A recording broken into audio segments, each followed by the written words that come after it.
அன்றியும் தேவனிடத்தில் அன்பு கூறுகிறவர்களுக்கு சகலமும் நன்மைக்கு ஏதுவாக நடக்கிறது என்று அறிந்திருக்கிறோம்.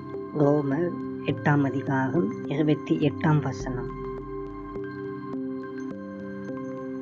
நாம் சந்திக்கின்ற ஒவ்வொரு பிரச்சனைகளும் நம்முடைய ஆளுமையை, அதாவது சுபாவத்தை வளர்த்து கொள்ள ஒரு வாய்ப்பாக அமைகிறது. நமக்கு ஏற்படும் வலியை நம்மால் கட்டுப்படுத்த முடியாது.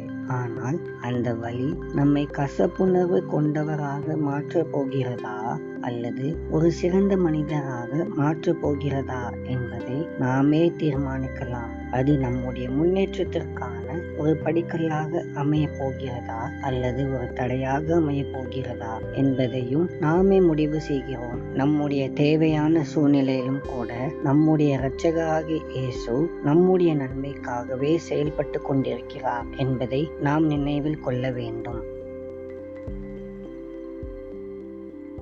அன்பின் ஆண்டவரே, உமக்கு ஸ்தோத்திரம். கர்த்தாவே, இந்த நல்ல நாளுக்காக உமக்கு நன்றி. ஆண்டவரே, நீர் இதுவரைக்கும் செய்த எல்லா நன்மைகளுக்காகவும் உம்முடைய ஆசீர்வாதத்திற்காகவும் ஸ்தோத்திரம். ரட்சிக்கப்படாத அனைத்து மக்களுக்காகவும் ஜெபிக்கிறோம். அவர்களையும் ரட்சித்து ஆசீர்வதியும். உம்மையே பற்றி கொண்டிருக்க உதவி செய்யும். இயேசுவின் மூலம் ஜெபிக்கிறோம் பிதாவே. ஆமென்.